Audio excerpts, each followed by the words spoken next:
Hi, I'm Jade Forder from Creative Abyss, and I'm so honoured to be a contributing author to the Business Sisterhood. When I was first invited to join this book, I honestly had a moment of disbelief. Not because I didn't think my story mattered, but because I had spent so many years building a business from a place of pure necessity and from the belief that other people had in me long before I had it in myself. My story doesn't start with a neat business plan or a big vision board moment. It starts in childhood, surrounded by creativity without even realizing it. My family were makers, my dad with woodwork, my grandma with stitching and china painting. It was all around me, and I never labelled it art or entrepreneurship. It was just simply connection. It was people I loved showing me that creating was something worth valuing. And yet at school, I felt like I didn't fit in. I was the grunge kid with too many rings and the wrong clothes at a school that didn't see art as a real subject. That feeling of not belonging shaped so much more than I realized. I didn't think a creative life was available to someone like me.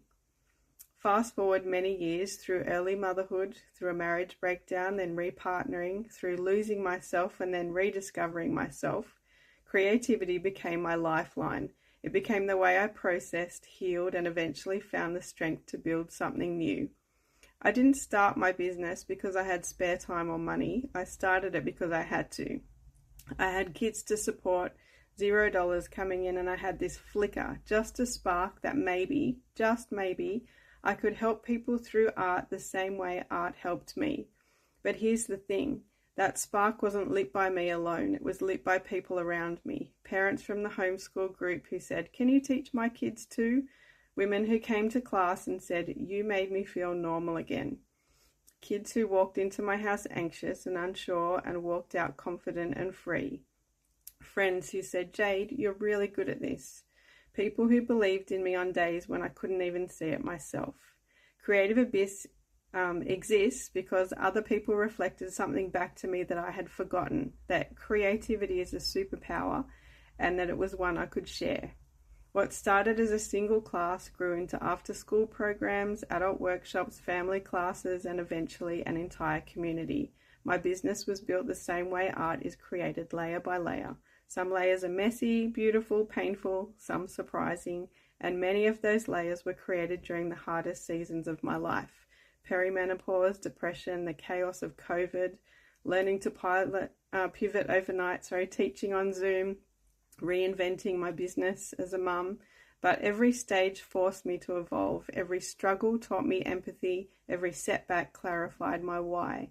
And that why is part of being in the Business Sisterhood. It means so much to me. This chapter, my story, isn't just a story about building a business.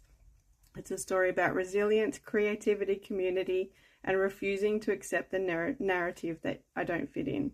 This book represents something huge for me. It's not just a milestone, it's a part of my legacy, something permanent that reflects the journey I've taken and the people I've been able to help along the way. If someone picks this up years from now and reads my chapter, I hope they feel two things. You don't need permission to be creative or to build something meaningful, and you're allowed to start from scratch and you're allowed to succeed. Creative Abyss was built from scrap materials, literally and metaphorically. It was built from community, from necessity, from possibility, from holding space for people who feel like they didn't belong, because that's who I used to be. And it was built with so much love. So to the women in this book, to the team at Women with Altitude, to my art family and everyone who has ever believed in me, thank you. This chapter is as much for you as it is for me. And to anyone watching who feels that spark, that flicker, you don't have to have it all figured out. You just have to take that small step, that brave step. I can't wait to share the Business Sisterhood with you when it launches in January.